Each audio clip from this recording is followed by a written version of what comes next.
Empty roads and twilight dark, shadows whisper, feel the spark. Lonely paths the woods can hide,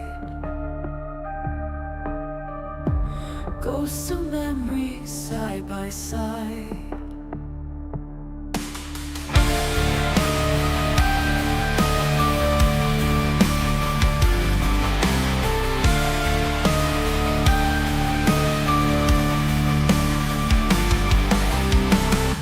Moonlight breaking through the trees, whispering winds, a gentle breeze, silent echoes from the past. Footsteps fade, but echoes last. Moonlight breaking through the trees, whispering winds, a gentle breeze, silent echoes from the past. Footsteps fade, but echoes last. Ghosts of the backwoods calling now, lost in the night, they twist and shout. Echoes of time never fade away, in the backwoods they will stay.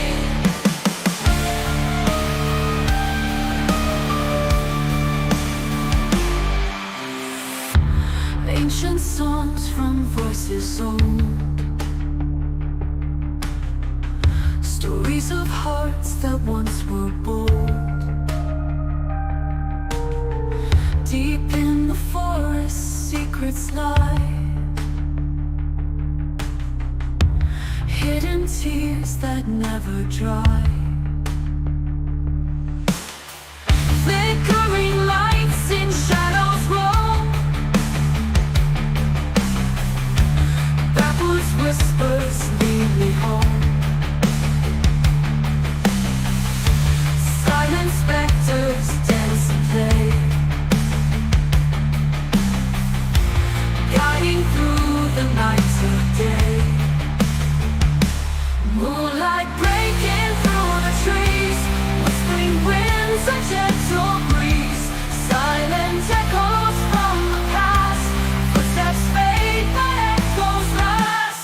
Ghosts of the backwoods calling out, lost in the night they twist and shout. Echoes of time never fade away, in the backwoods they will stay.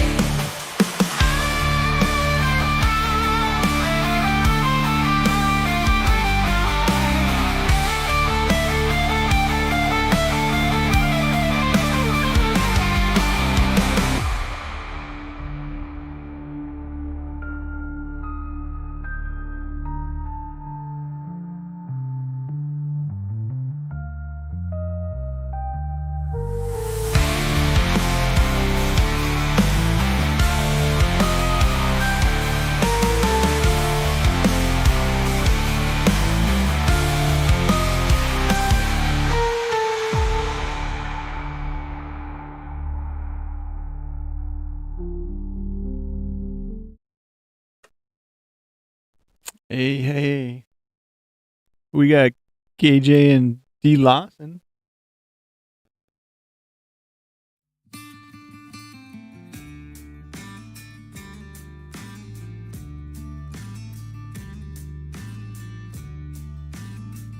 Are we getting right down to business with KJ here, huh? Oh, wait a minute.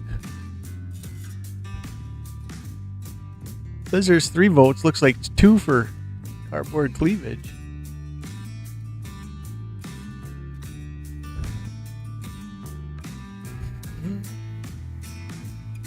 And Doctor. What's good, guys?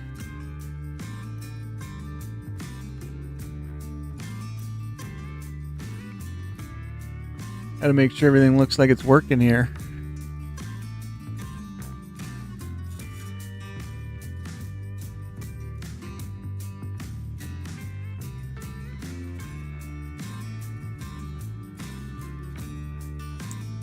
I kind of figured the magic boat was probably yours, Lawson.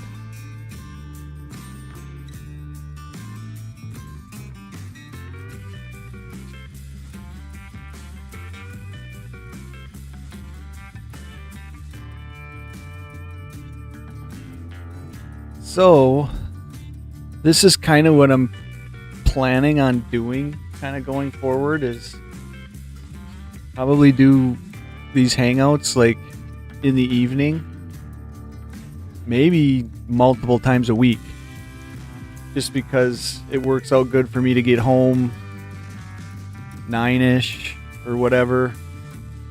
That gets me home in the evening, and I can probably hit live by 9:40ish or something.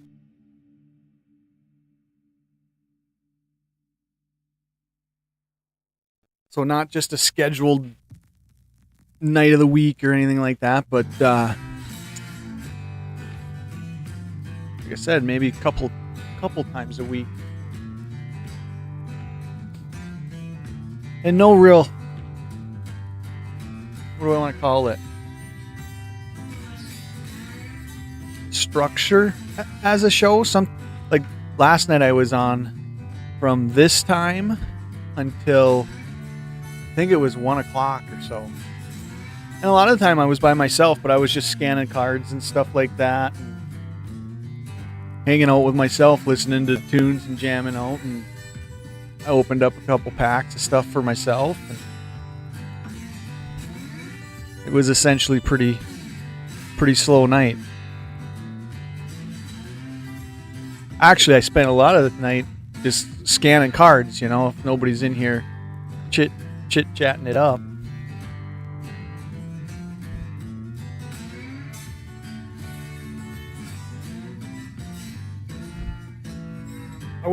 I wish I could figure out a way to put a camera on this, but let's check the daily movers for my 3 daily movers. Looks like I got positive $1.07 on Ristic Study. Verdant Catacombs went up 74 cents. And my Wilds of Eldraine Enchanted Tales went up 49 cents to 5.51. Let's see my daily downside. My Wilds Eldraine Enchanted Tales Grave Pack went down 72 cents to 12.44. My Beseech the Mirror Wilds of Eldraine went down 61 cents to 12.85. And my Goblin Anachromancer went down 46 cents to 3.46. So there's my 3 daily movers. That'll probably be the only segment of every night I will do.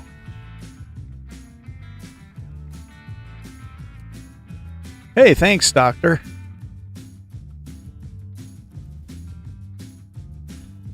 Actually, I don't even know if my mic really truly picked that up as I was talking. Did it pick that up all right? My mic is very directional, so.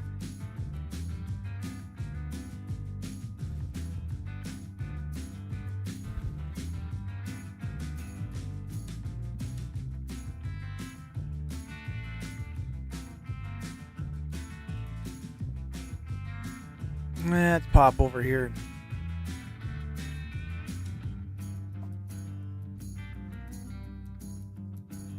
So, must have been. You heard that okay? Okay. There's some cracks from last night, so get these out of, or the night before, I don't know. Move those over. So I got to get a box of cardboard cleavage again for sure, because I'm running low on all my options. Let's see what we got for options here. We got that. We got the old standby. I'm definitely getting another box of AGC. Super Sister has, I don't know, been less than impressive in my opinion. And then we got Welfare Princess here.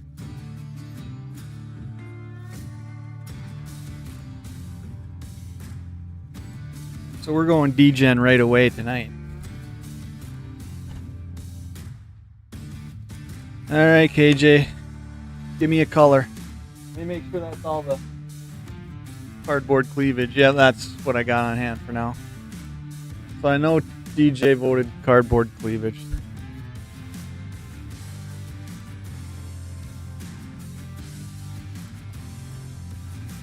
Going D-Gen right away.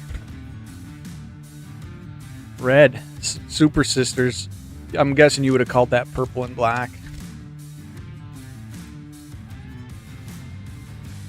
So like I said, Super Sisters were less than impressive sometimes, depending on the pack. Only because I don't like the URs of the set. Let's find a UR. The SSRs seem alright. CPs always seem like it's a two-girl card. I don't know why it's like that. SSPs are okay. Well, that's an expensive card just because it's Dark Magician Girl. But here's a better example of the URs. It's just, I don't really like the way they did the faces and the art, or the eyes on them. So let's see what this pack brings. I think most of my URs went to what, not available cards.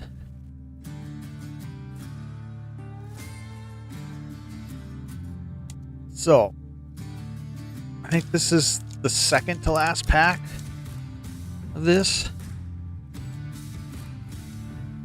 So we'll do a couple packs, get through a couple packs, and then do a little sitting around. And yeah, 2-card packs. I don't know, 3-card packs. So at least the value is better than some. So an SSR, I don't know who the character is. That could be a Pokemon trainer. I don't think so, though. Don't believe so. We'll see if any of these cards, in my opinion, get the minion. Don't know who that is. So what was this? This is an SSR. Here's another SSR. Usually I think the third card is either a UR or something above that. I mean, that's not a bad card. I don't mind that art.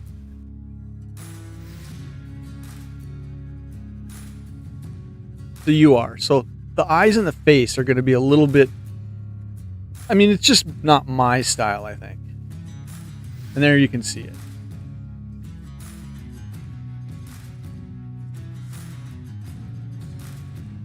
Then depending on, you know, and they really did the foil in the eyes.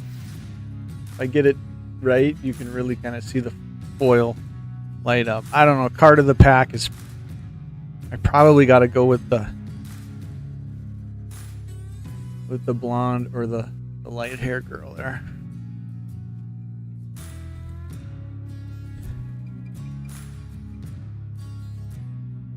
I don't know if there's a PC card there though.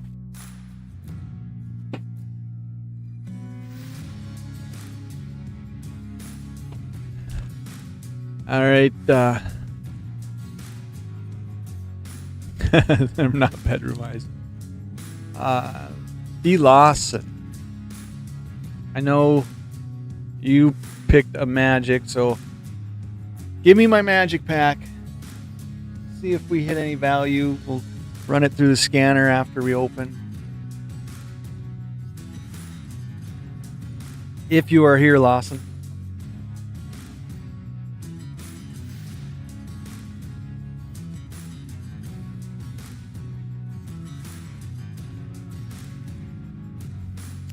Dominaria.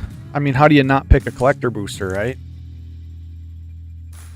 I wasn't going to have that collector booster in the options because it was initially going to a cracker sack, but it's going to be a little bit of time before I get to do a cracker sack video, so I'll pick up a couple more collector boosters for that before I get to that point of actually shooting one again out at the shack. These packs are definitely... I think there was 2 votes for cardboard cleavage then. So I know, let's see. I know Dominaria United, it's Vampiric Tutor, and Vampire Cooter, and I think I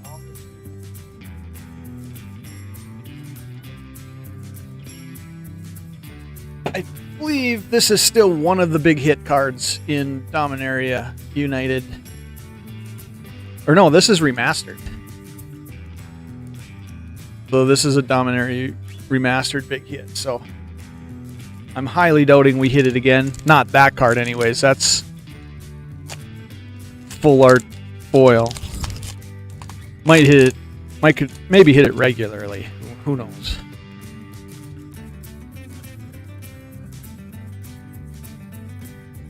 And I never can remember which way. I think these go normal.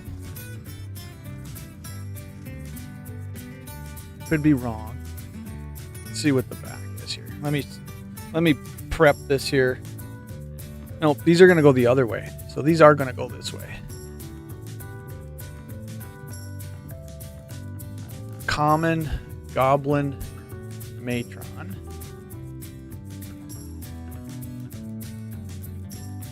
I'm guessing our value when we scan them will be in the uncommon and the rare.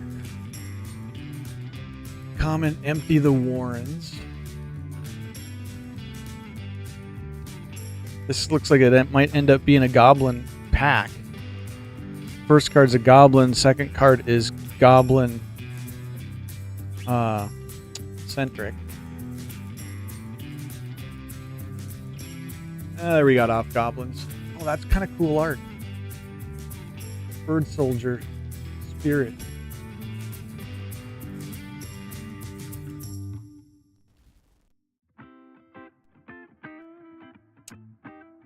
Jalum Totem. I'm guessing there'll be a card in here that'll sneak into the top 10 there that's scrolling up above. Just because I think that I don't even think there's 10 cards. I think there's 9 cards right now for the month. And they're both like $1 or $2 cards. So a Solar Blast. Instant.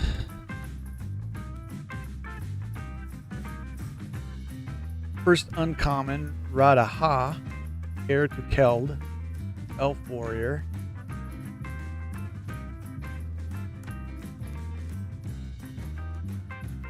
A Recoil instant. Let's see, what does it do? Return target permanent to its owner's hand, and that player discards a card. So probably still in the uncommons. Oh, retro framed Swamp. I do like that. We do like swamps on the channel. Last night we pulled. What did we pull this from? Duskborn. How is that not a channel card? Come on, give me a little bit of focus. Bleeding Woods. I was like, that is definitely a channel card.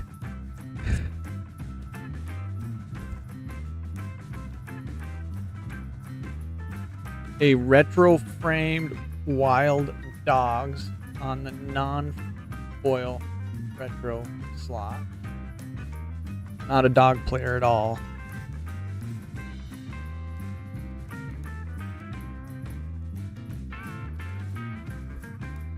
A uncommon How do you spell it? Tatovia. Benthic Druid for a retro frame uncommon. Has landfall.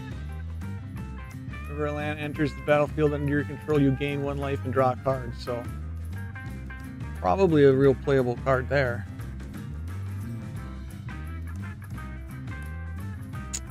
And I don't think there's going to be any value in that one if we're talking value, but a retro framed Duress common.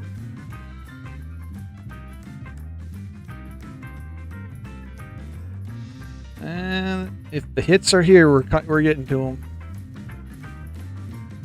So a rare Rith the Awakener. That one is not on the top of my head. Is value, but a 6/6 flying dragon. You're into the dragons. You know, I hate playing against them when somebody in the play group builds one.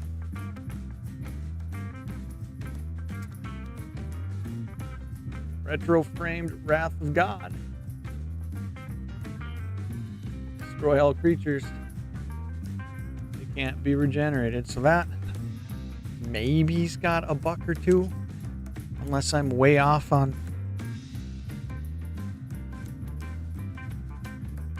Ugh. D. Lawson.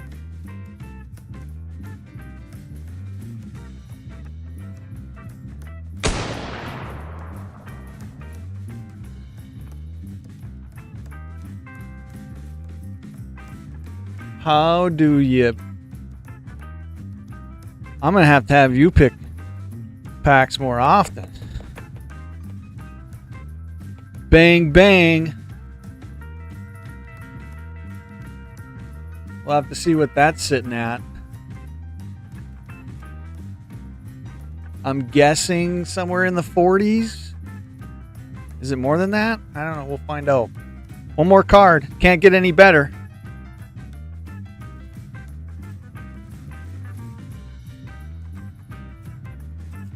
Woodland Cemetery. Another channel themed card for sure.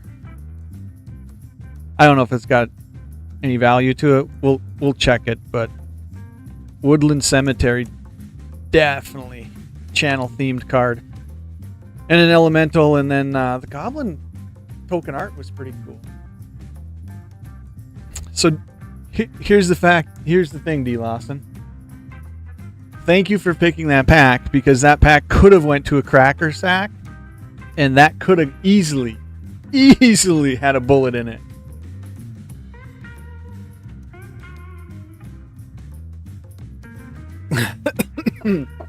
Let's scan a couple quick, and then we'll be able to kick back. And I think somebody had to have probably voted for Cleavage still, but let's scan a couple things. Dominaria.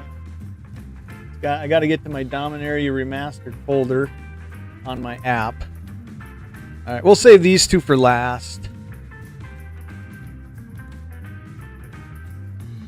Let's scan Wrath of God. I don't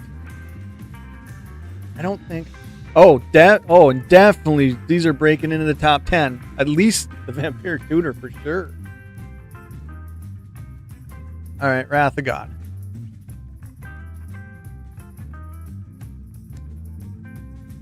If I can get a scan. The scanner's looking at too much stuff across the wheel.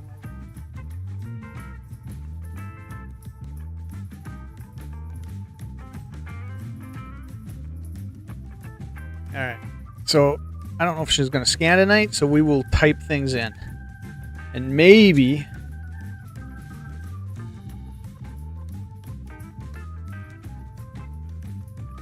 the camera, maybe you guys can see it. I can't zoom the camera any more than it already is, but D. Lawson, I can't shoot cards. I don't know. It doesn't bother me that much, I guess. Cards are cards. Let's text this one.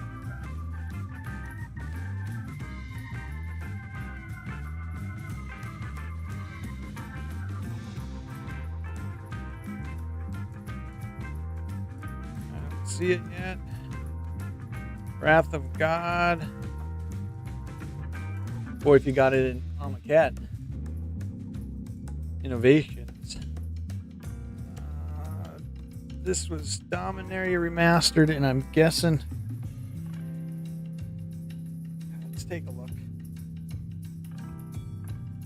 279.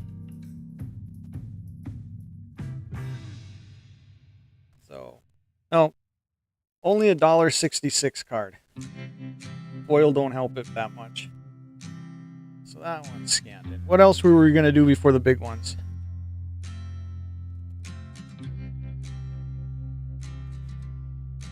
Let's do Rift.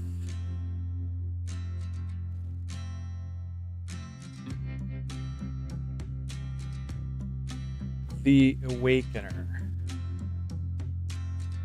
This is going to be 198. Switch the card. Turn it to foil. Mr. DJ Longhair. Yo, yo. That was like a 40-some cent card, I think. You missed the hit.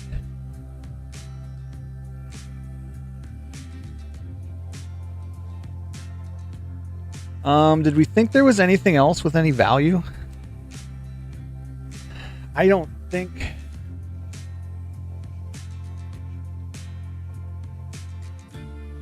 I don't think this is really Benthic Druid. Nah, you got Dominaria Remastered 371 or yeah, 371.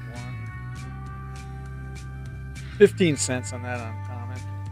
Yeah, D. Lawson picked the pack. All right, let's save Vampiric Tutor for last because we know that's going money. And we'll do Woodland Cemetery, and then we'll call it good. Looks like somebody voted for a magic pack. I might be down to 2 magic packs for the night. Well, I'm just cool. I'm excited about hitting cards like this that are just channel-themed cards. Woodland Cemetery.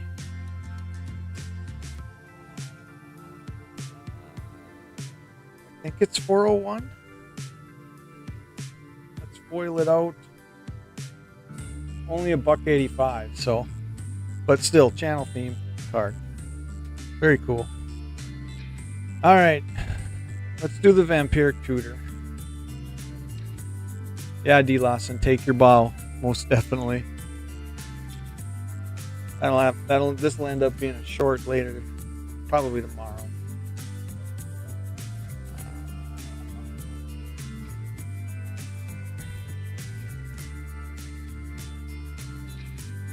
If I spelled it right.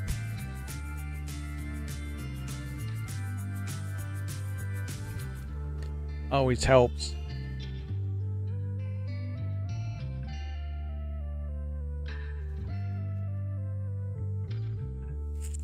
And that is going to be 430. The only downside of it is we're not hitting it in foil. But it is 4202. So it obviously goes to the #1 card of the month. And it actually goes into my all-time top 10 right now.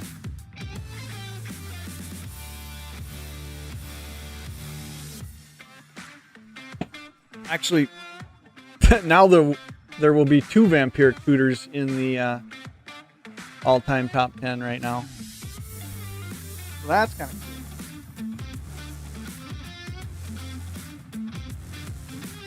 So I'm going to put this Force of Will back and this Vampiric.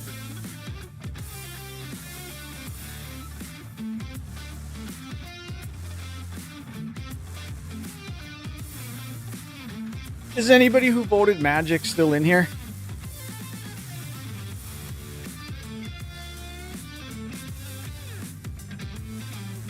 Well, the night's not going to get much better than that from this point forward.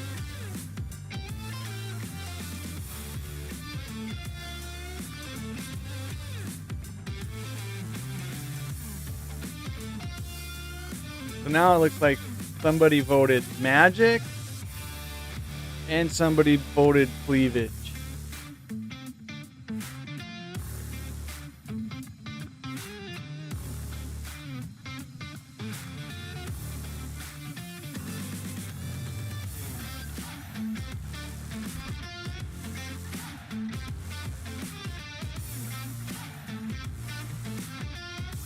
Oh, can you vote more than once? Oh, that killed that last Super Sister cards. Dirty Red voted. All right, so Super Sisters, so Doctor, give me a color.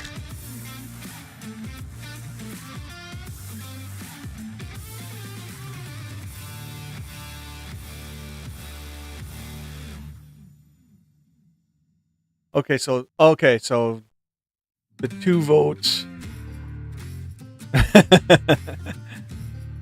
Yeah, we went degen right away tonight.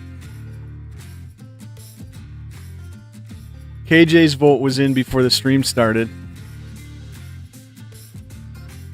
Black and purple. Thank you, Doctor. That is probably my favorite set of what I have on hand right now. There will be a minion card in this, I can guarantee it.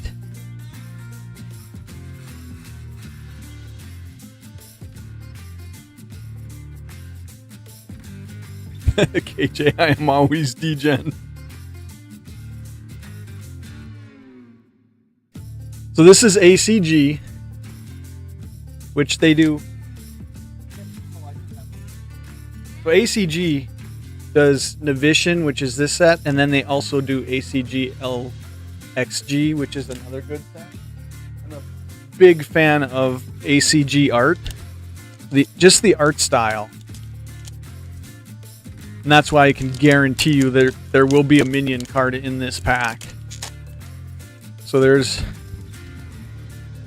is the back side of a card, but that's a puzzle piece. Most of these sets end up having puzzle pieces in them where you can build the puzzle out and stuff. And usually I think it's a 9-card puzzle. And most of them are pretty degen when you can put them together. So let's... Oh, it is a 2... I thought this was a 3-card. So a CP. Remember I said earlier tonight, CPs are usually 2-girl cards. So a CP is a 2-girl card. I probably won't save this card. This will probably definitely go to Whatnot as a, somebody's $2 buy. It's a nice card, but... And an SSR. That is a video game character, and I do not know which video game they're from.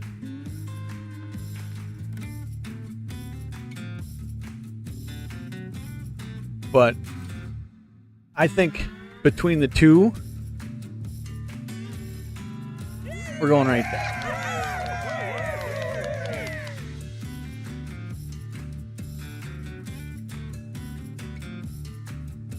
And that is just a regular back card. So there's the minion card for the night, maybe.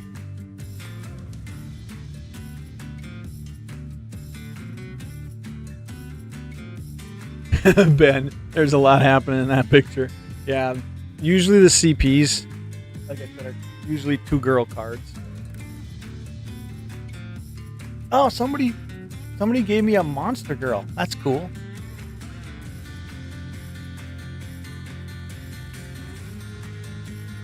So it tells me how many... This is the first time I've been using this voting thing up top, or wherever you guys see it. I don't know where you guys see it. It tells me how many votes, but it doesn't tell me where the votes are other than the percentage. But like right now, I know that D. Lawson and somebody else went Magic. KJ and Dirty Red went Degen. And then, I don't know, somebody must have gave me a Monster Girl. So we'll do a Monster Girl card pack. And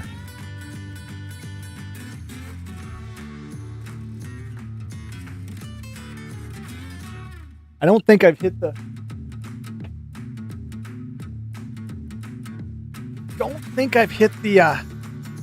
KJ, we'll talk. I don't know which card you were saying you want for sure, but I know you were liking one of these. So, and personally, they're not personal collections for me, so they will end up either sold or going to a friend. Ben, I kind of thought maybe you'd vote Monster Girl. Ben, have you seen Monster Girl before? Are you aware of it?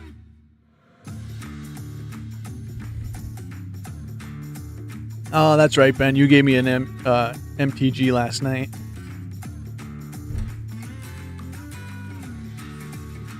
Oh, okay. You were talking about the CP. So I don't think I hit the... I don't remember what I have hit nothing out of this box yet above an SR. So it's not guaranteed that there's anything above an SR in a box.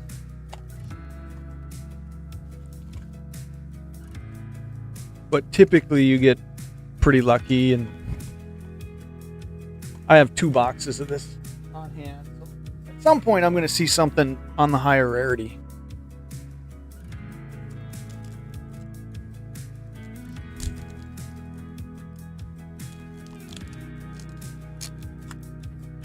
So the typical is first 3 cards common, and then a rare, and then typically the SR or whatever's gonna, if you're gonna get something higher than the SR.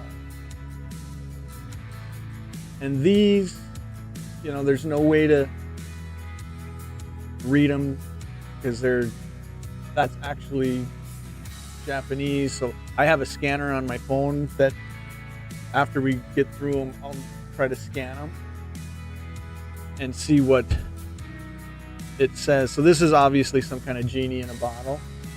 And I believe this set actually,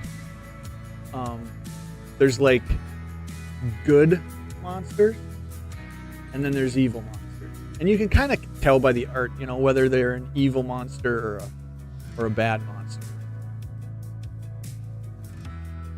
So some kind of genie girl on a common.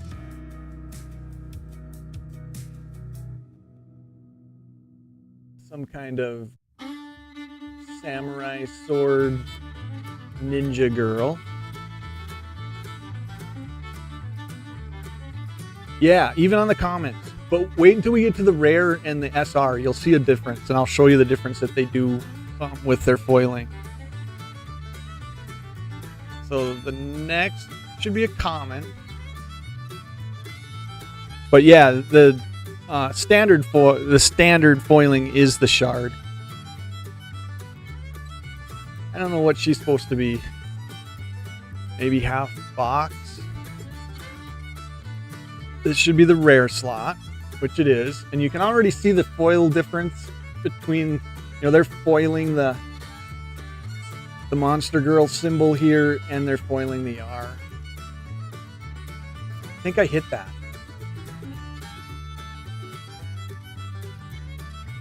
I am almost positive that's a vampire of some sort. The red eyes.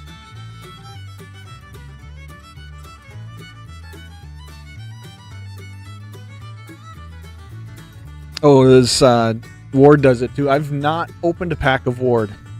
I should grab a couple. So that's definitely. So the next, and I don't know if the camera's picking it up. Do you see the little bit of, especially up here?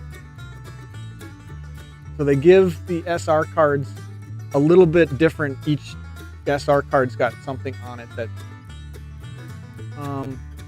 and it is etched. I can feel it. I guess I never paid attention to if it was etched. SSR.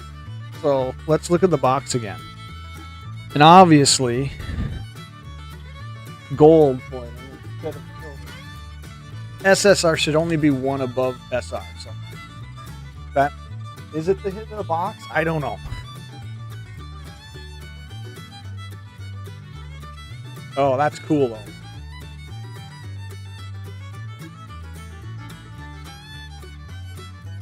This is definitely etched. So then on these cards, you also end up having this on the back, which if you have the Google translator on the phone and stuff, it will translate all that. It'll essentially give you the name, I think like a habitat,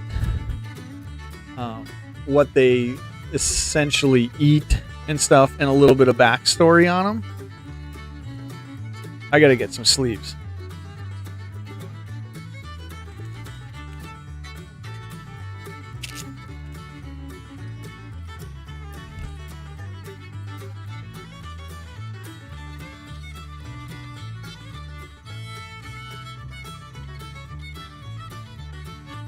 So I definitely got to vote on something that I don't know what.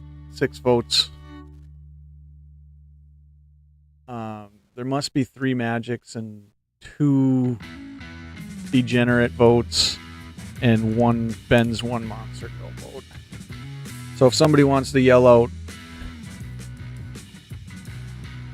yes, these cards are, and I was just going to grab those just because we're opening these cards right now. So that's the SR. Might be the hit of the box. This is the rare. I typically sleeve and top load all the rares and the SRs of a pack, or any higher. So there's the vampire. And there's the SSR. And these are the cards that I ended up also buying the encyclopedias for, which I thought was a cool touch that they actually had. So you have volume 1 of Monster Girl Encyclopedia. Is that the SSR girl we just hit? No, that doesn't look like her. And then volume 2, and essentially every book explains, and you get a lot more backstory and lore from them. So, and you get their name, you know, gives you a family that they're in and the type that they are. And you can see, like, these look like they're probably good. Okay, so like Gazer looks like it's probably bad. So Monster Realm and Caves. Their nature is mean and haunting. Most of these have diets of the essence of human men.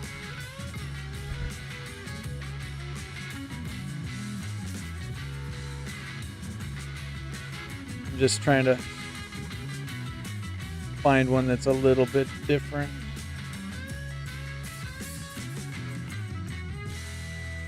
Yeah, that was the cool thing when I ordered the books. I'm like, oh, they're in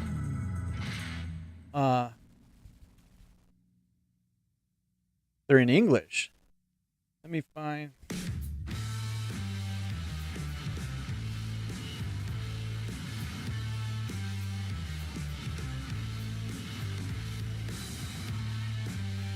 Like I said, most of them consume the essence of human men at some extent. All right, so this is a little degen here. But we have several different slimes, I guess.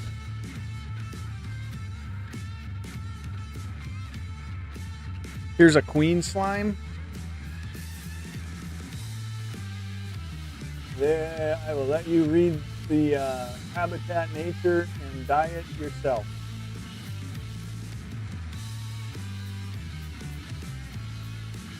So good luck if you come up on one of those.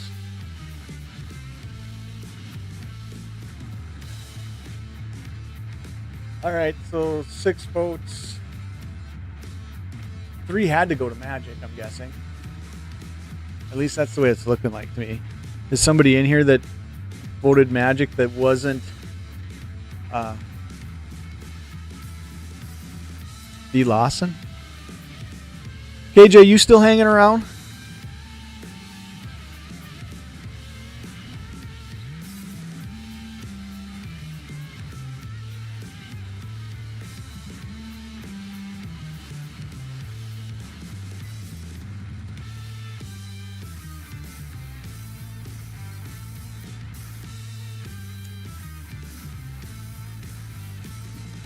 Because you and I most certainly will talk at some point here. My time flies. We're 44 minutes in when we're doing a bunch of pack cracking, for sure.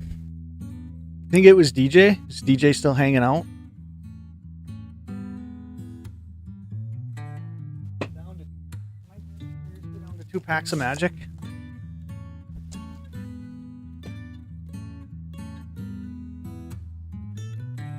DJ, if you voted Magic, give me one of those packs.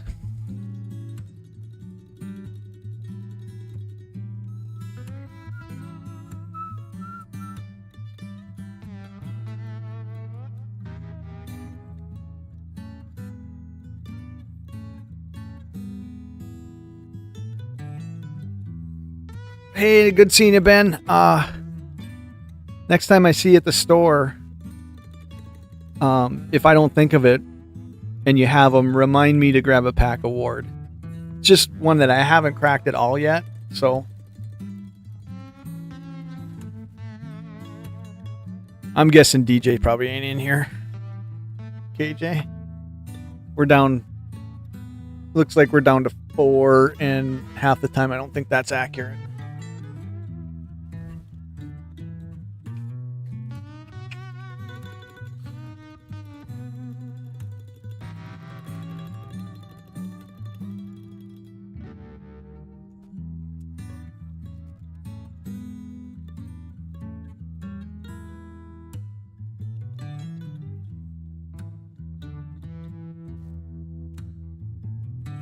Hitting the SSR is cool though for the Monster Girl. I think you can find these on TCG Player. Duskborn? Alright, we'll do a Duskborn and then we'll start kicking back.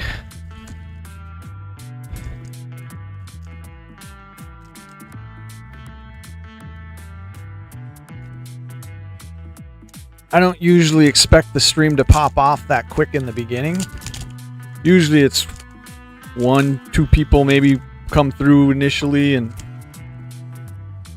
vote on a pack. And this was a good...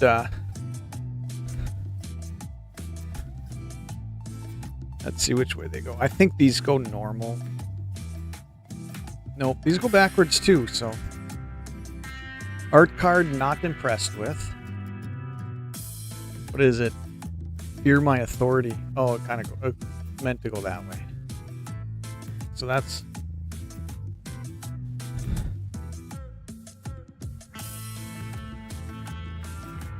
Searching or Scorching Dragonfire. Scorching Dragonfire. Unsettling Twins. This was a card that I wanted. I kind of want it in foil. And maybe the alternate art, if there is one, or extended.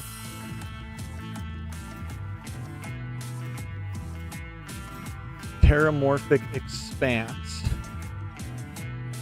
which is a land. So even though it's a common land, I don't know. It might be worth $1. Might make it into the top 10. A common underwater tunnel and slimy aquarium.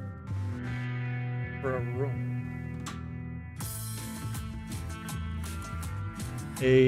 Ooh, I like that art. Spectral Snatcher. Spirit.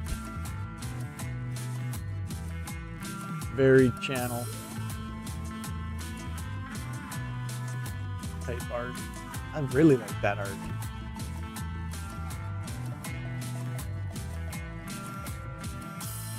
No flavor text. But that is a PC card. That stays with me. Bear Trap. Channel flavor. Every time its teeth taste blood, its hunger grew until one day it was no longer a trap, but a hunter. That is very channel flavor. Common Belmerk Leech. A leech.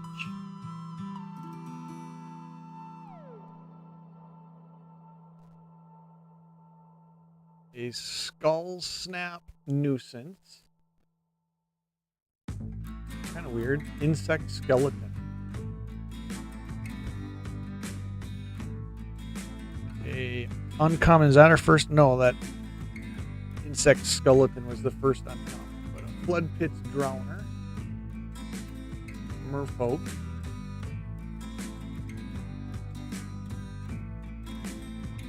Let's play a game. Sorcery.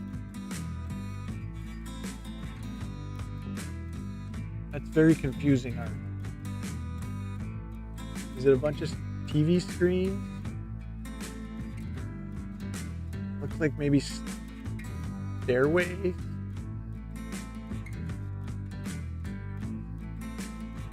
Is this going to be the rare? Nope. One more uncommon. Norrin Swift Survivalist. Human powered.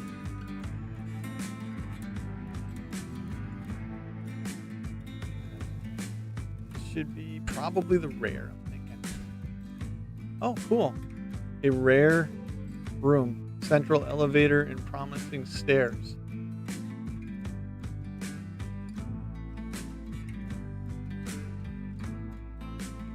I do like that art.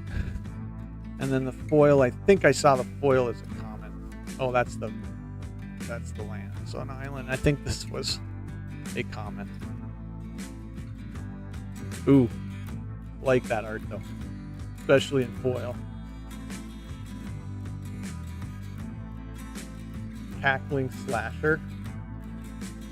You gotta like this set. I think this might be my favorite set in the last couple.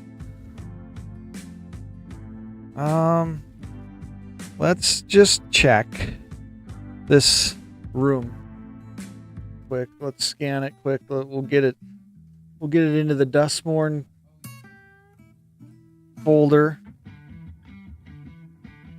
I don't know if any of these rooms actually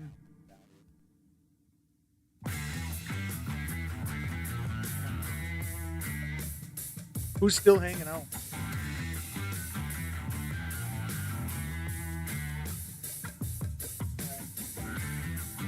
Time to type it in again.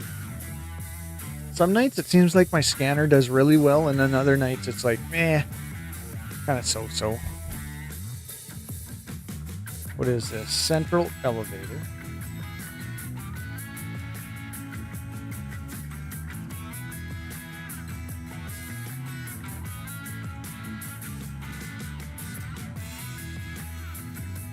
$336? No, this is 44. I didn't realize they were different.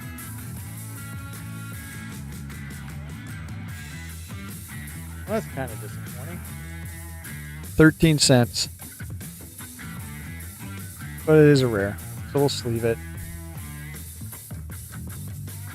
Somebody might want that going down the road. We're going to sleeve Cackling Slasher, because that is probably going to end up a channel card. Or that won't end up a channel card, but Bear Trap is definitely ending up a channel card. Alright, now I think we're kind of just slowing down to doing nothing. These can get scanned at a later date as I'm sitting in here jamming by myself. I don't know why I have these here, but here's my stack of reserve list. That's seen its better days. That one's in a little better shape. I think this might be the two best.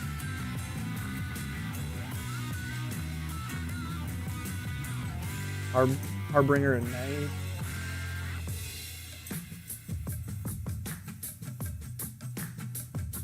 You gotta love the art on Endbringer. I think I got a couple of her. Yeah, there's the other one. But then I picked up not too long ago. This is just a cheap card, but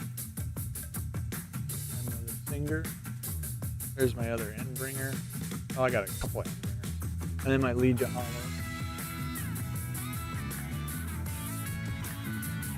I don't know why these were on my desk. Probably because I was changing my setup behind me. We'll put those back.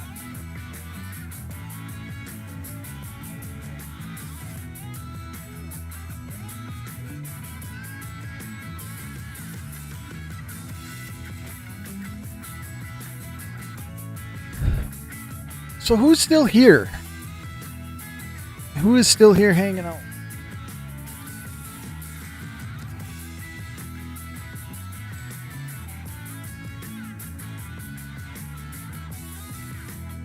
Obviously, I have to go pick up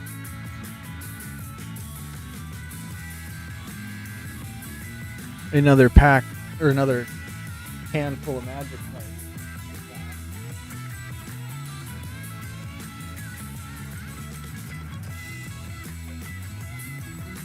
Maybe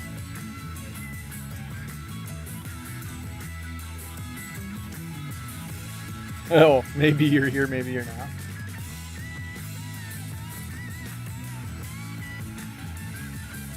So obviously that is the hit. That's going to be the hit of the night no matter what. And actually, Vampiric Tutor deserves it again.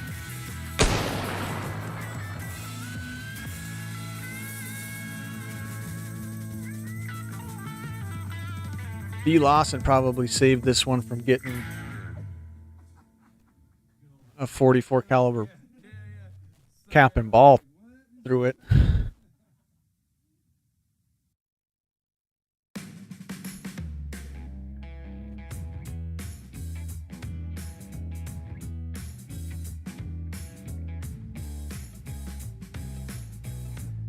Some good channel flavor hits though tonight. Bear Trap, Wooded Cemetery.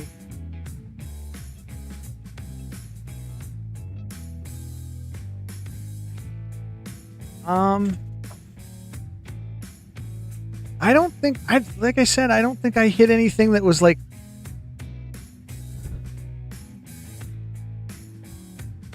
over the top for me. Nothing blew my skirt up for the most part. I hit this the other day. Well, these two were good hits the other night. That's Albedo, so. And then I don't know who this is. I don't know Pokemon enough to know if that's a trainer. And we got a bunny girl that I don't know what she's from.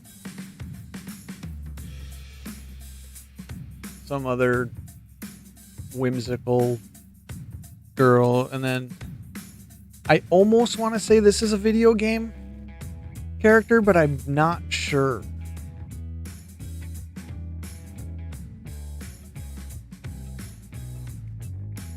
Yeah. But these were the ones that actually were like, yeah, those will go to the PC personal collection for sure.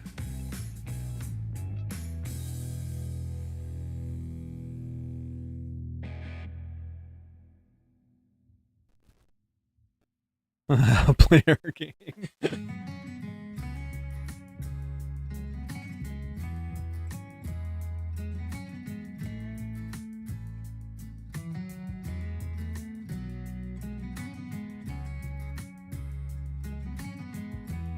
So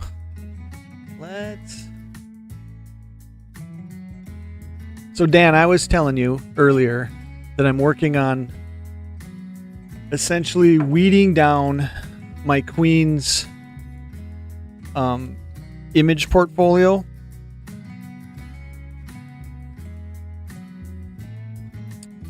And I've got a lot to weed through.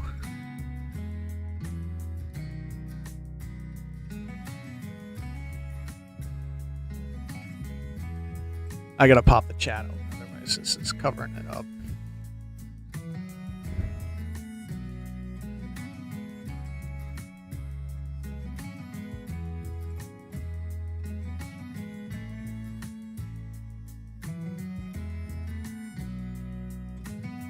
So I do like this. To me, that's kind of her down in that dungeon area and stuff. And remember when I was telling you I have like several iterations of her in like almost different age ranges and stuff. So, you know, I have some of her very young, and then some of her that truly are, you know, she's a little older.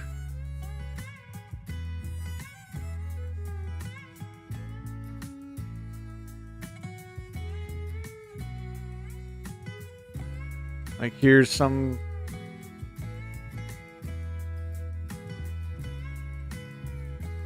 a little of her on the older side.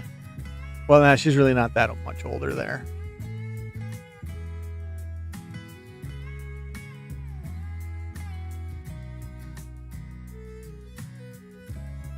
So I'm going to weed through all of these to decide what I kind of want to put in her character file as images. Do you remember the part of the story of where she decides to hold court?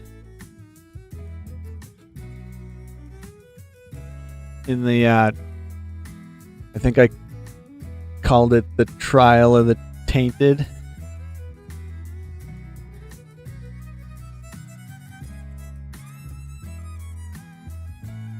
So I have some of her that I want that kind of depict her in that holding court and sentencing.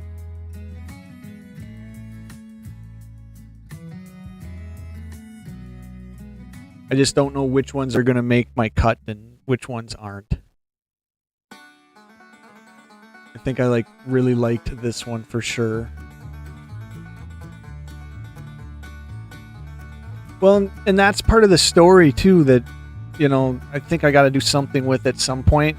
And then if you got all the way to the end of that document, she's essentially not a vampire at this point. Somewhere in the storyline, do I change her? Yeah, that's like that first possible storyline that I have at the end of the document.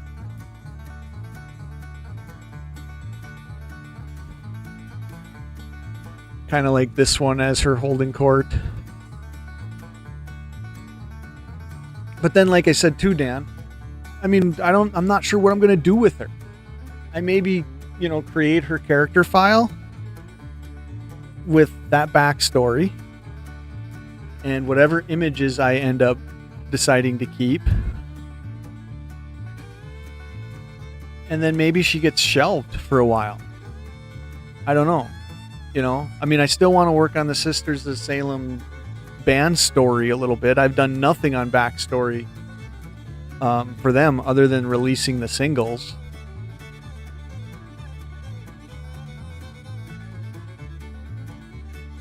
Here's some of the Sisters of Salem. Some of these made it into the last video.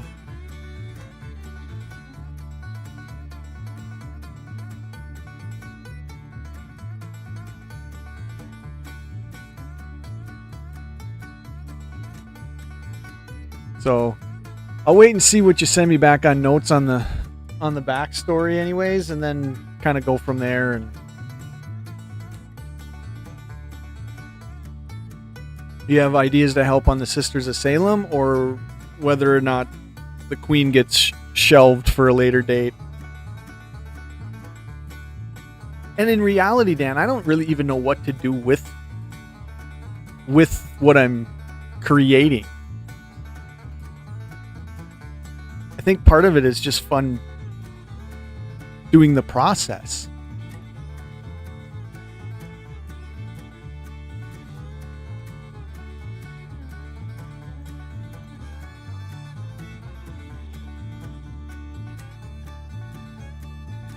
What I probably got to do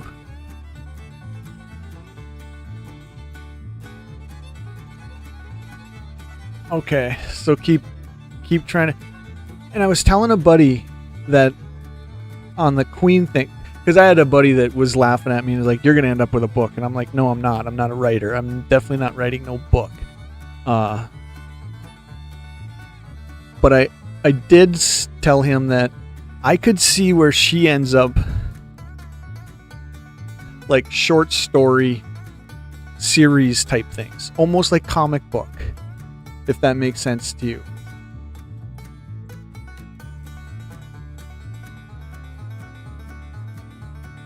Where you just do a story that essentially has got comic book length to it and maybe word count to it, and then that story's done. Rather than, like I said, he's laughing because he's like, "You're going to end up with a 400-page book." And it's like, nah, I just don't see that happening because I'm not a writer. And you'll notice that in my backstory PDF that there's no way I will ever pull a book off with her. And I don't know if she's even deep enough of a character to have enough there. Maybe.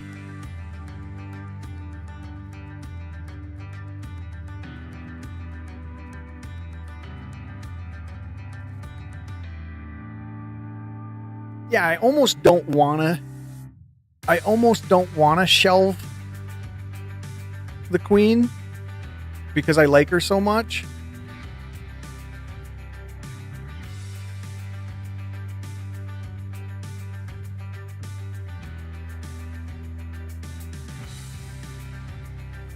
I guess I almost would prefer, you know, if something has to get like shelved in my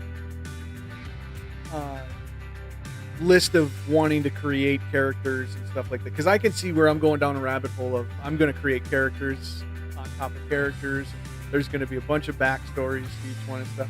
I almost would rather have to shelve the Sisters of Salem, because occasionally I can just turn out a Suno track with them and not, you know, they don't really need, I think, a whole bunch of backstory and stuff, because they're essentially my avenue, if this makes any sense, to turning out those horror type tracks. You know, they're not really a story, I don't think, other than like turn out a Suno track and then I can credit them as it's one of theirs.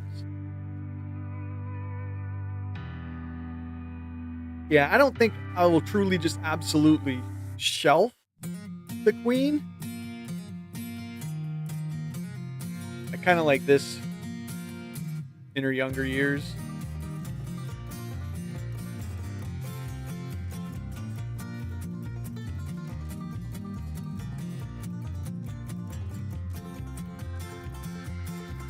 These three here, I used very different art styles to get,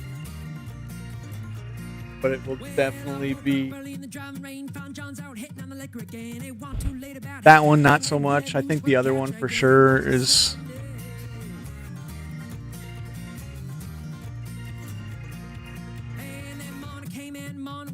I kind of hate the music that ends up having lyrics.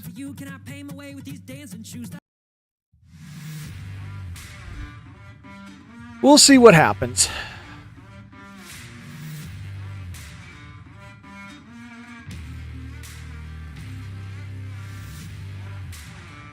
Oh, like story-wise? Okay.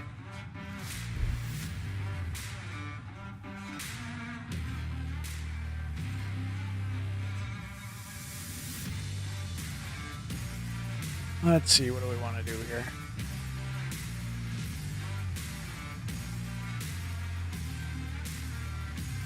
We'll see. The nice thing is I don't have an individual character right now, like, in my mind.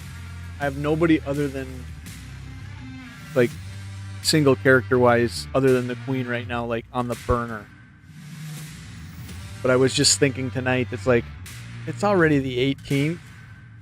If I think there's 3 more tracks that I've got to release with the sisters before Halloween, because on Halloween at midnight, which is essentially going to be the 1st of November, but I want to do it at midnight, I want to release all 6 or 7 tracks essentially in one video, where it just goes from track to track to track to track. So, and I was like thinking tonight, if I'm going to get that done by Halloween, I got to get these other 3 out, probably at least one this week or one this weekend, and then the 2 others boom boom right after each other.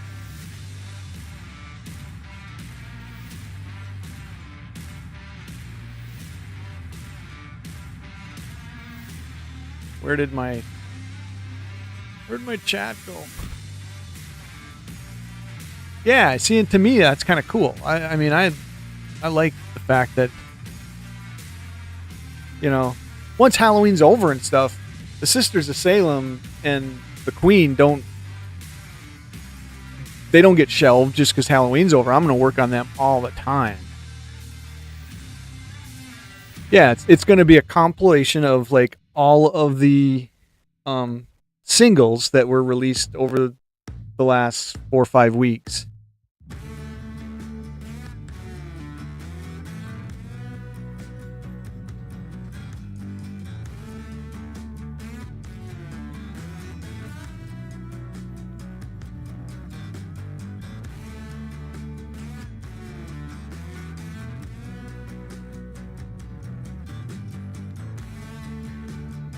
What are we at here?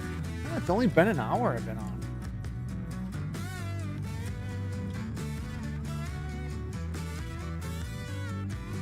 But that is the plan. Definitely a mega.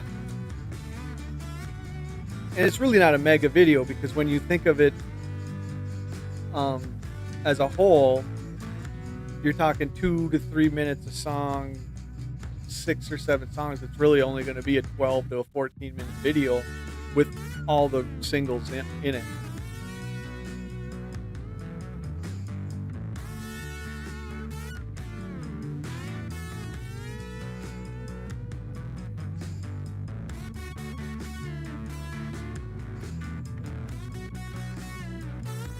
All right, let's do one. I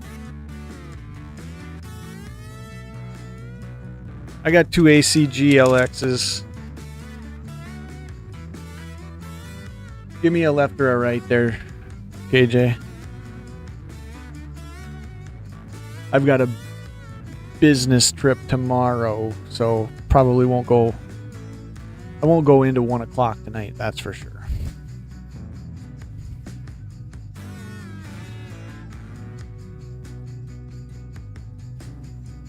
Oh, KJ, did you ever see this? I don't think I had it in a video. I picked up, and I ain't gonna use them because I just don't think they're usable. These are cool. These are cool. They're, like I said, ACG. So I picked up dice, and they are vampire wine, and they are scented. I mean, I know you guys can't smell it, but as soon as I open it, I can smell the odor coming off of them. But they're like blood red, and they definitely have a wine odor to them.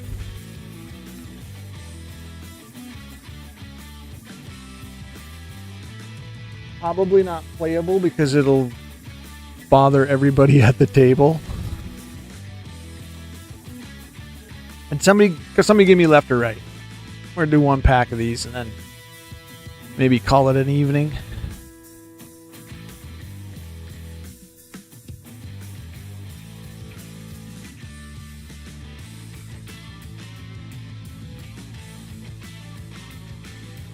Yeah, I don't even know what company it is.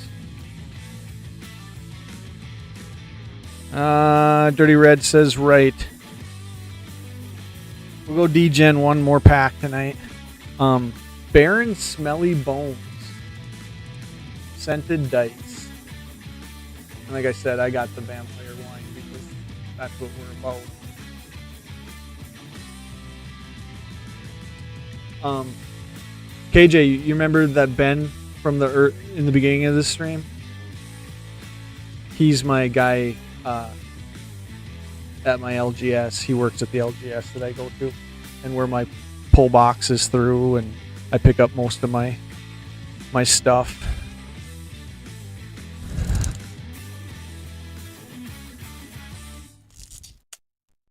Well, I'll DM you the brand and stuff.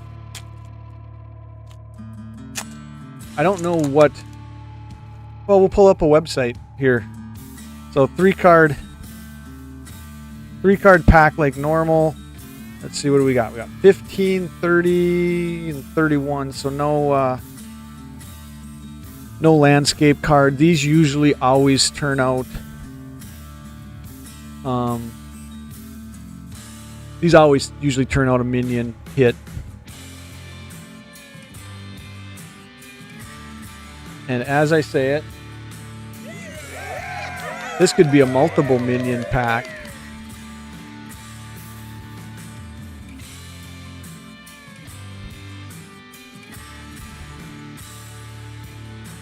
And these will see, this is the weird thing. Occasionally these will have like English writing on them and stuff.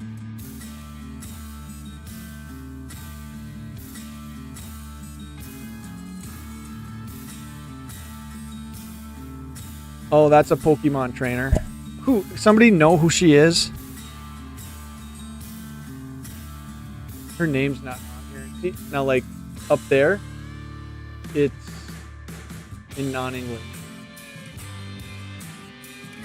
I know that's a Pokemon trainer though. Ooh.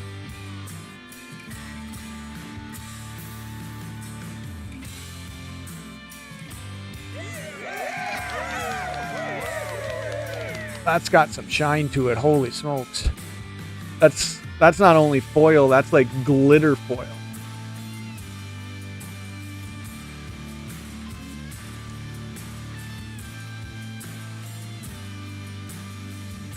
Yeah, that's a fancy. The thing about the ACG LXG is there's no rarity to them. They're truly art cards. But they could be a Pokemon trainer, they could be a video game character. I don't know who Cammy is. I'm guessing she comes from something as far as an IP is concerned. And then there's a little bit of a gold signature on that one. I don't know if that's the artist or...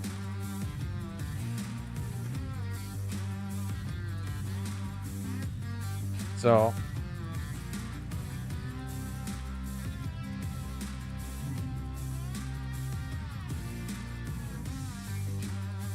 Naruto? See, I don't know any of those characters. So there you go. And that's what ACG will do, is they'll take a bunch of IPs, whether it's Pokemon or like you just said, Naruto. I watched Overlord, so I know the Overlord characters. But they'll do some more Overlord. I don't see a lot of ACG Overlord. I think Albedo shows up occasionally. So. Let's I'm not done.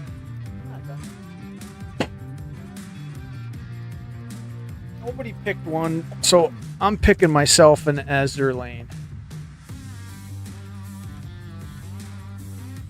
I don't remember if the hit was out of here already or not. What we got for parallels are SRs, triple Rs, specials, and secrets. So, don't know what we hit out of it.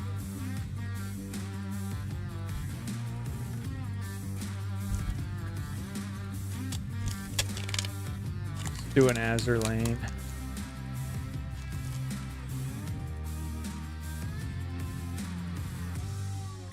So we have a common albacore,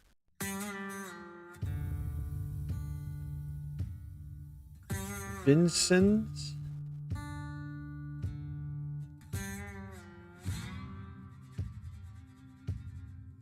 oh, you got somebody that's a big Azure Lane fan? I don't know anything about playing the game and stuff. I just like the cards. Graf Zeppelin. Another common Igano. Here's the first uncommon Udaki. A uncommon Ticonderoga. Uncommon Vittorio Veneto. First rare Ron Shad. Cool. The rares are very subtly foiled. I mean, almost unnoticeable. And this one is like really unnoticeable almost. And then this is the Climax landscape card. It should be anyways. And it's a common Climax. I think I've hit that one before. What a spoiled child you are. Still kind of cool, even though it's a common. And we'll sleeve and top load the rare.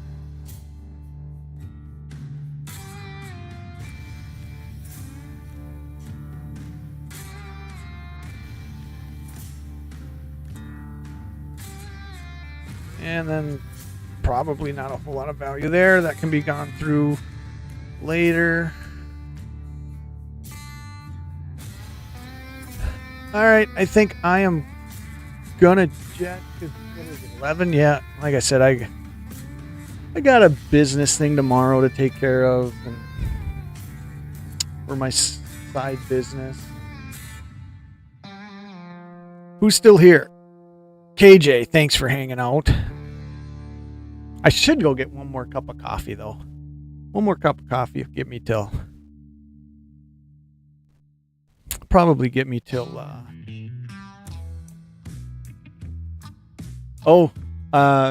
nobody saw it because really I don't have a whole lot of people hitting the Discord. But I did post today. Me...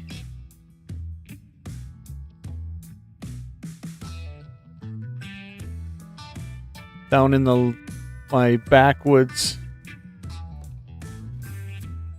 Got that in today.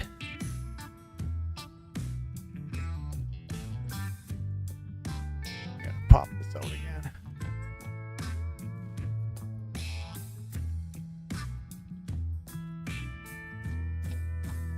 He was I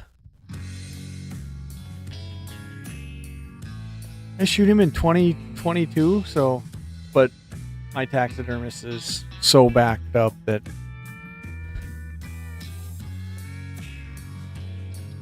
I am fine with it taking that long to get a deer done.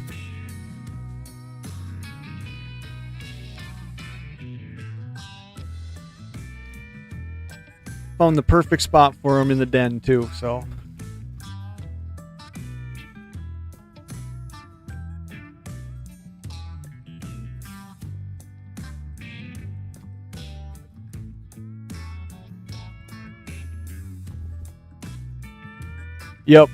Yep, that is a whitetail. We don't have any mule deer. You got to get quite a bit farther west.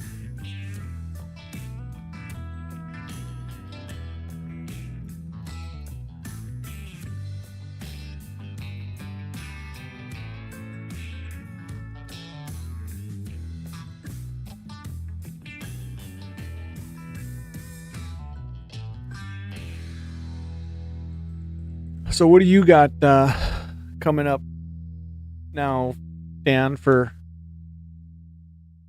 shows? You're pretty much doing the morning show every morning, right?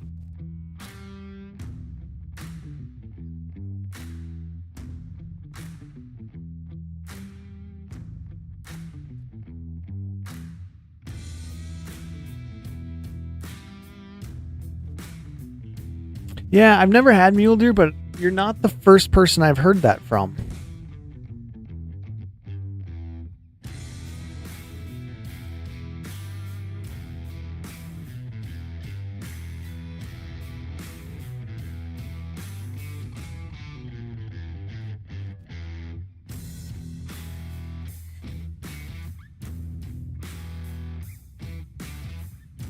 Morning show with Tortoise.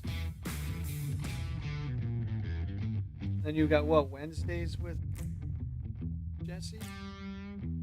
Wednesdays with Jesse?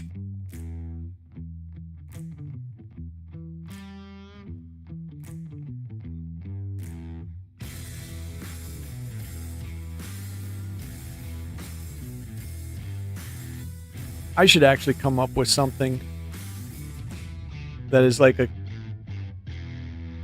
more scheduled one particular night of and I was thinking of this, but I just don't know, but like one particular night of the week where it's always like a collaboration with somebody, you know, whether I'm having them on or it's just, I don't know. I'd have to switch my streaming thing to bring a guest on easily. Wednesdays with, okay, yeah, Wednesday. That's what I thought.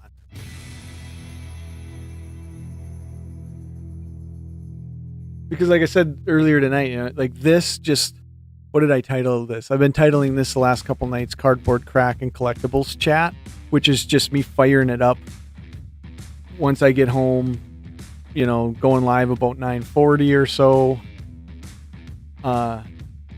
And basically just hanging out. Like I said, tonight was actually pretty active in the beginning of the stream. D. Lawson showed up, Dirty Red, who else?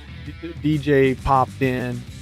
So it was active compared to last night, where I fired it up, and I had people, like, I could see the viewers number go up and down, but I'd go from, but they were people that were probably catching it on the feed, and popping in and being like, this ain't for me, and then popping out and stuff, and I was like scanning cards and stuff, and I chit-chatted a little bit with somebody as they came in. Like I said, Ben from the show was here last night, or not the show, but from the store was here last night, and he probably sat around for half an hour and we chit-chatted because he had some stuff that I had ordered that was in the store and stuff, and I told him I'd come and pick it up today, which I did. So, but no, you'd be up for a collab. But I was thinking, like, if I could get something set up with another person where we do a little bit more of a structured show, segmented wise, kind of like Tortoise does in the morning, where we have a hard end and stuff, and it's not just me on for maybe 2 hours, maybe 3 hours, like these hangouts and stuff. So maybe we talk.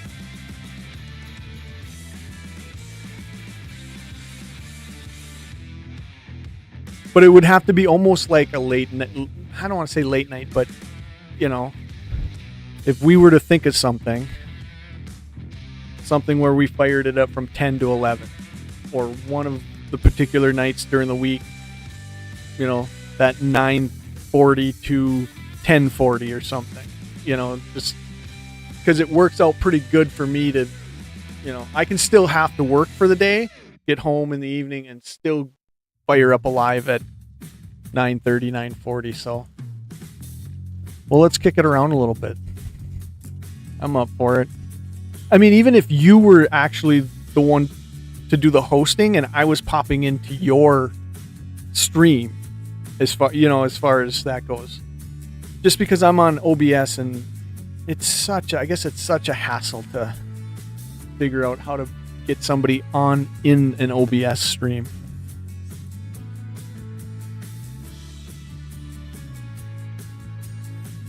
So, like, if you did the streaming thing, and essentially in a sense produce the show, but we just always got together on that night for an hour. And like I said, it's just an hour.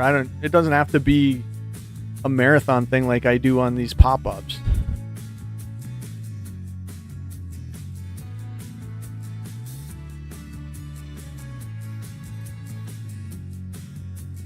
Yeah, and I think you sent me the link or something to restream. It's probably still in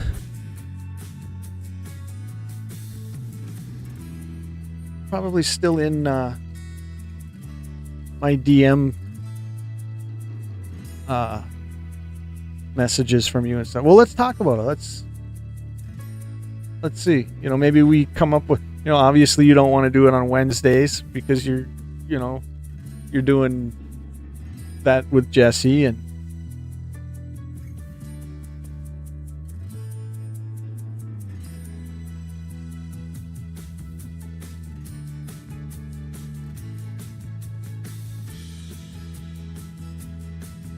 so we could, like I said, we could structure something which is more structure than what I do here. Have a segment, 2-3 different segments or something, or a topic of some sort, to where it doesn't have to be pack cracking like I do on these hangouts.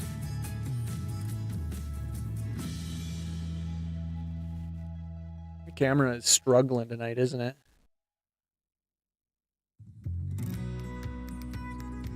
Of course, my camera seems to struggle anytime I get really active.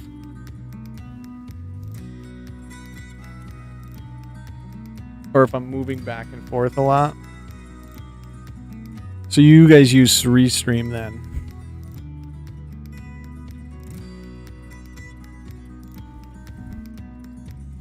You want to focus for once?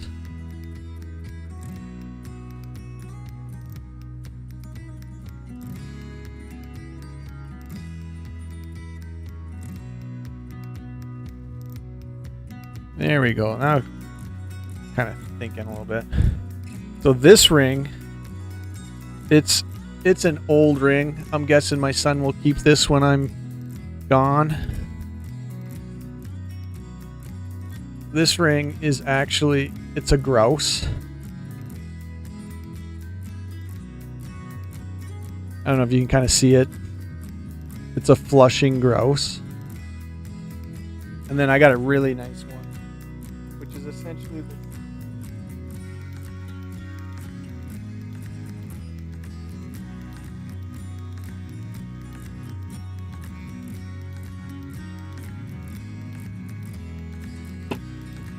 I'm kind of a ring guy too, but my little side business is fishing lures. So I've got a bass. This one's a little bit less convenient to wear because it's pretty big. And then because I came up as a kid and stuff as a competitive shooter, I target and crossed rifles.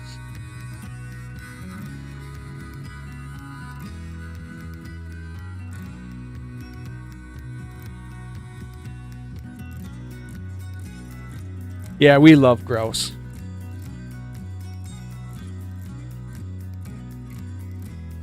I think we probably like hunting them even more than like eating them.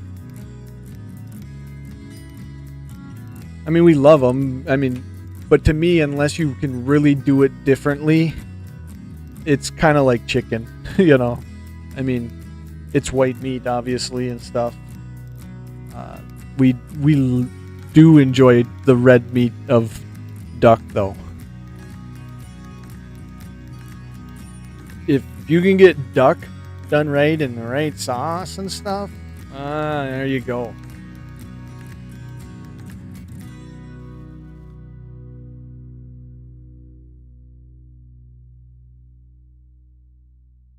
I make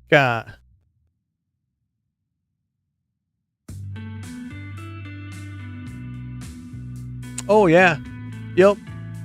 The only reason I don't shoot them a lot, is like they're both 12-inch barrels, you know, so they're really, really long.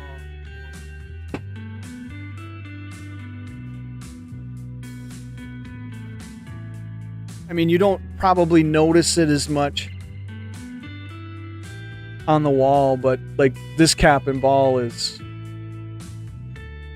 this is essentially done after the lore of Wyatt Earp, and the supposedly the 12-inch cap and ball that he was gifted. So it's like, this is really, really tough to shoot. I mean, it's not tough to shoot, but it's just a pain to carry around and like, but it is, they are shooters.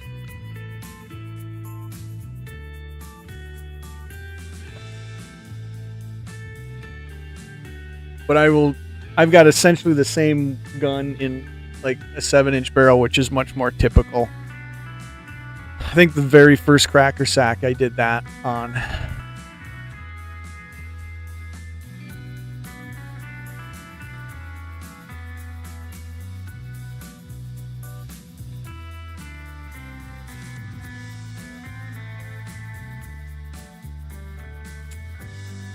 But I see you said you used to make the fishing spinners. So what my side little hobby business is I do bass jigs.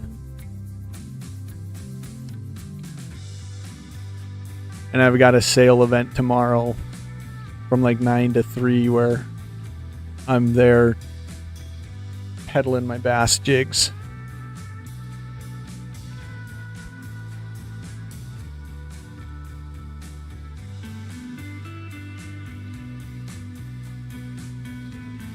Which the whole business kind of funds all this hobbying. mean, all the cards and everything I collect, guns and stuff like that. It's all funded through my side business.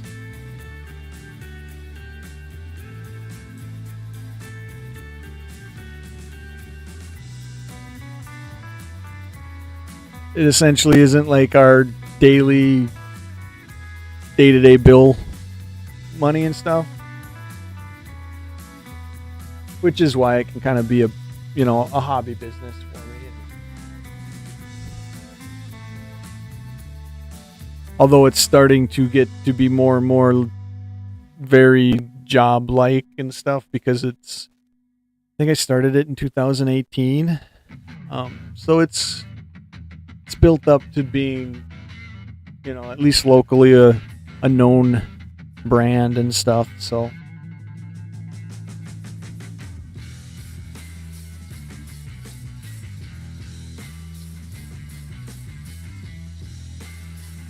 and I have other lures that I will sell and stuff, but like my custom stuff is bass jigs, and then I have the whole setup in the back shop area to where I can do soft plastic worms and anything that I get a mold for. Essentially, I can make soft plastic lures.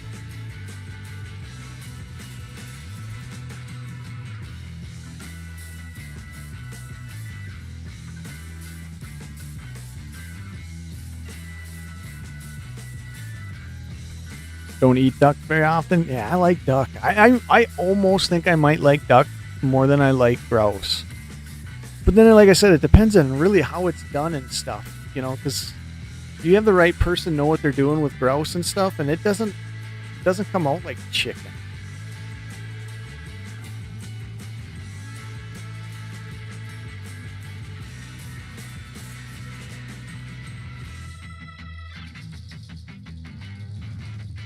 You used to make jellies too? I'll still go in the shop and I'll make soft plastics. I don't probably enjoy it as much as making the bass jigs. And number one, the setup that we got, you got to have a ventilation system to the point where you can kind of, air out the shop and stuff, because that essentially that melting plastic and stuff, if you're just in there without doing anything, you'll walk out of there higher than a kite.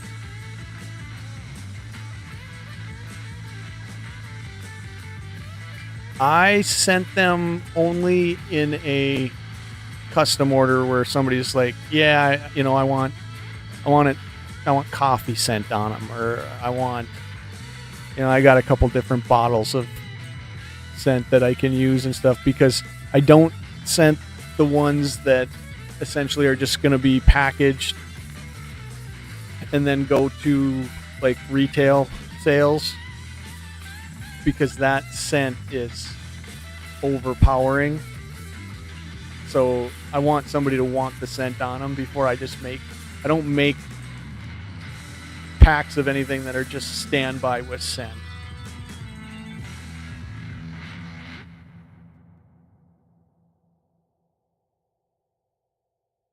Sometimes the bag is enough to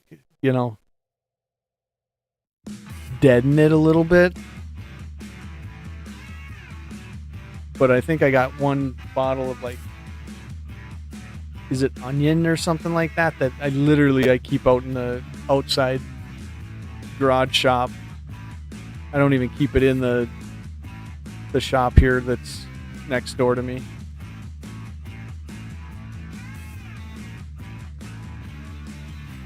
And I don't get a whole lot of custom requests for scented soft plastics.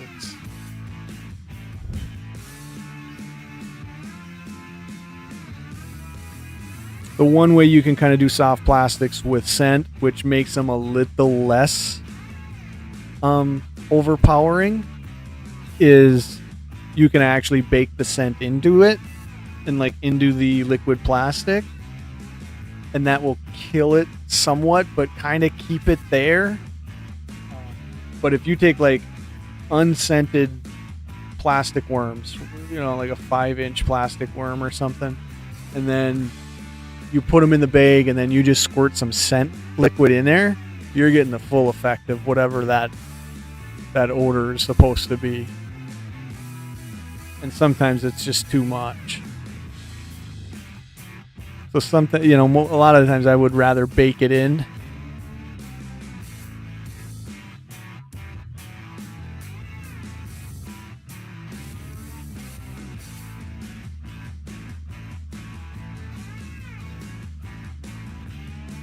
No, it doesn't. It won't last as long.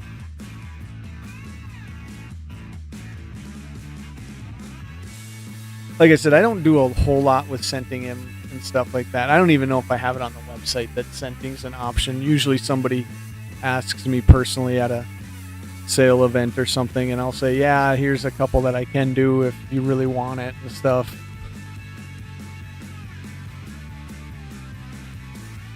The one thing I don't do with my soft plastics that a lot of like the big name brands will do and stuff is the big brand names will use some salt, and they'll use actual salt. And when I'm talking to guys about like soft plastic and the process and stuff like that, the big brand name companies will market the salt on two fronts. They'll market it on it gives the plastic worm weight, so it's going to have a certain rate of sink even though there's a worm or a hook on it and stuff. And then they will, and this is completely a marketing thing, and there's guys that argue that it's true and it's not true and stuff, but they'll typically market it on the front of it has a taste to it, which obviously salt does have a taste to it. And they will say like a bass, it sometimes will make a bass hang on just a little bit longer or long enough to set the hook. Like I said, it's a big argument and stuff. The one thing that is not argued on in the industry is salt. When it's mixed in with the plastic,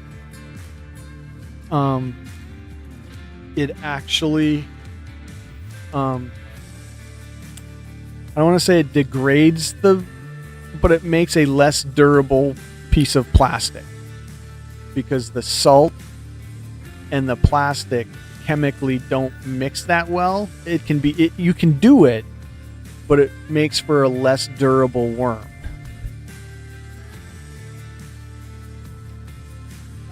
The most elaborate one that I do, I would say the level of elaboration is just, is there a lot of different color glitter in it? Is there a lot of different, does it take a lot to mix the liquid colors to get what you're looking for and stuff, because plastics are plastics. But what I was getting to on the salt stuff is I don't use any salt. There's a little trick in the industry, especially on the custom side, that if somebody says, well, they want a heavier worm, I've actually sold many of my worms, and guys love how actually slower they'll sink because they don't have the salt weight in them. But if somebody's like, well, I kind of still want that faster rate of sink, you can actually use sandblasting media, which is that sandy type stuff.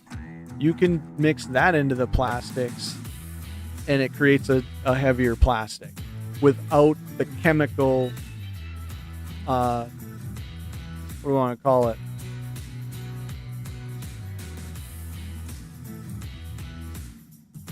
The chemical imbalance of the plastic making a less durable, or the salt making a less durable plastic. That's all like minute stuff that once you kind of get into the hobby of making soft plastics and molding, and working with liquid plastic and stuff, that you just kind of learn little things that you can do differently and still get the same effect.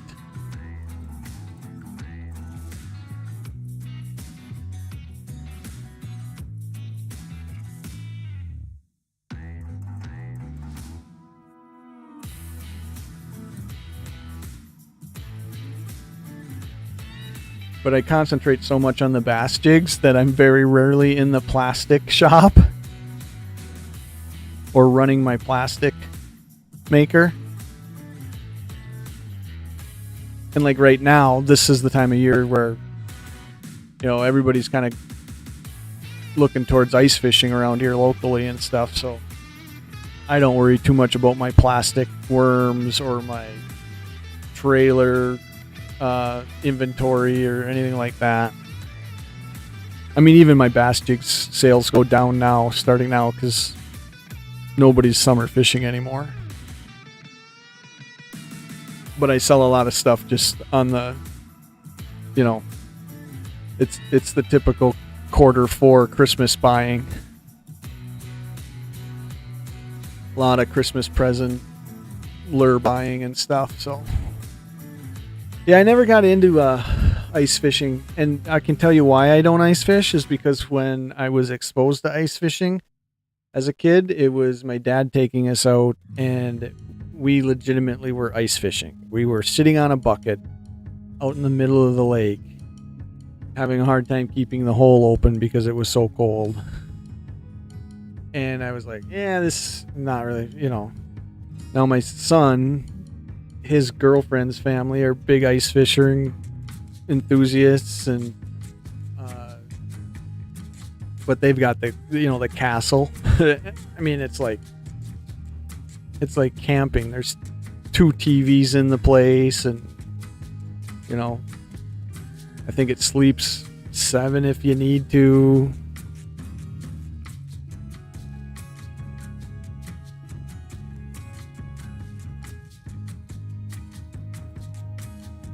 People would buy them as gifts. Well, they would probably sell. What I do sell a lot of, like right now, is I make little, and it's nice because I can make these just off of the excess plastic from making like the 5-inch worms and stuff. Is I make what I call, you know, and market them as this little grubs. They're like little tiny. Some of them are like 3-ribbed bodies. Some of them are 4-ribbed, I think, if I were thinking of the right molds. And there's just a little tiny wiggler tail on them, and they sell like mad for ice fishing. You know, because people are just tipping them on a ice fishing jig or something. And like I said, I'm a summer bass angler, so as far as like how they use these little bags of plastic grubs is beyond me, but I seem to have people coming back for them and asking if I got them. And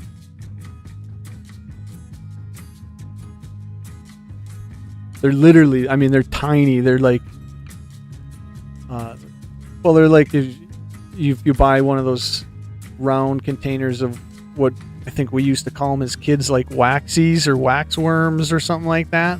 They're literally that size, but they got like a little, the mold puts a little tail on them and stuff.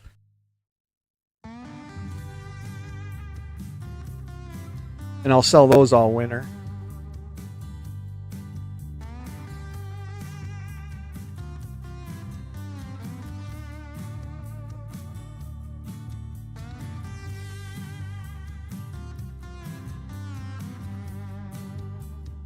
Oh, yeah. Oh, and well, and that's the other thing I hated about ice fishing, especially as a kid. And I guess it's something that I was told you just get used to as an ice fisherman. Like if you're fishing every weekend and stuff, is that ice cracking and stuff. Yeah, waxies.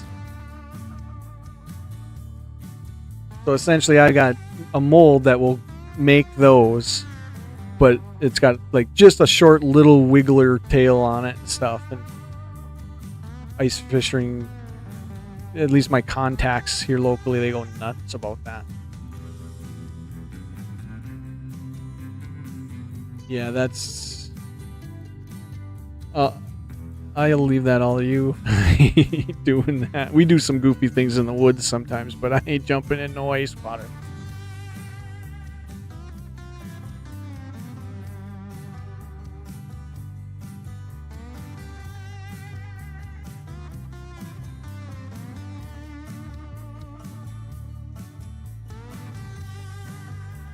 Yep, I'm on KJ's level with that. No, thank you. They do it around here too. A lot of charity type stuff, different events where they'll.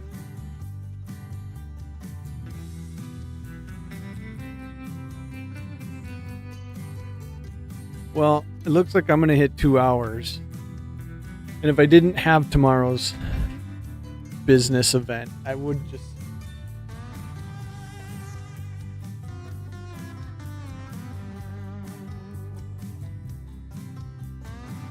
Keep going and stuff. I think I just got your message, KJ.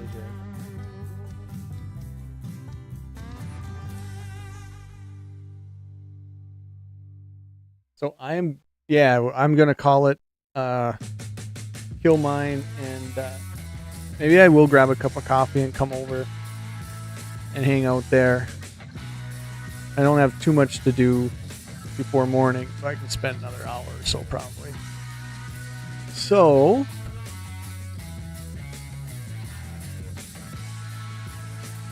thanks for hanging, KJ. Thanks for hanging, Doctor. I am going to, I'll run the outro, grab a cup of coffee, see if I can come and hang with you guys for a little bit. And KJ, we'll talk not only on the show idea and my character stuff. We'll talk about a couple cards for you too.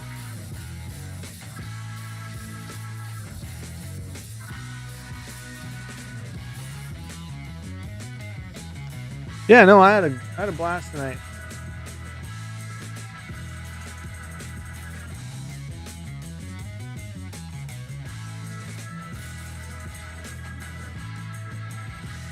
My lighting must be different in the office here just a little bit tonight, because usually it doesn't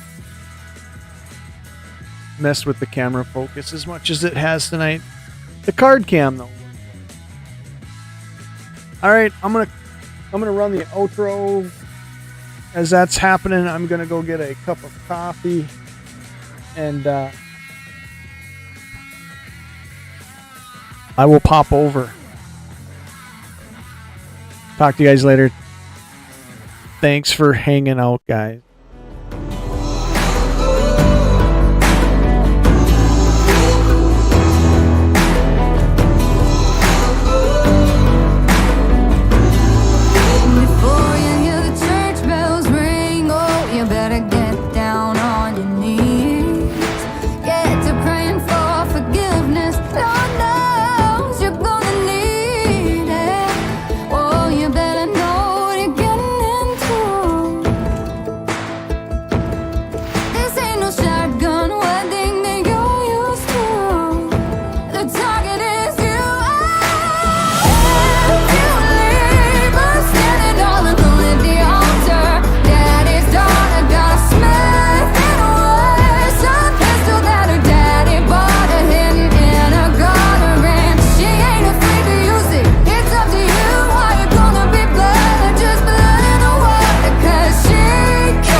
Daddy's done.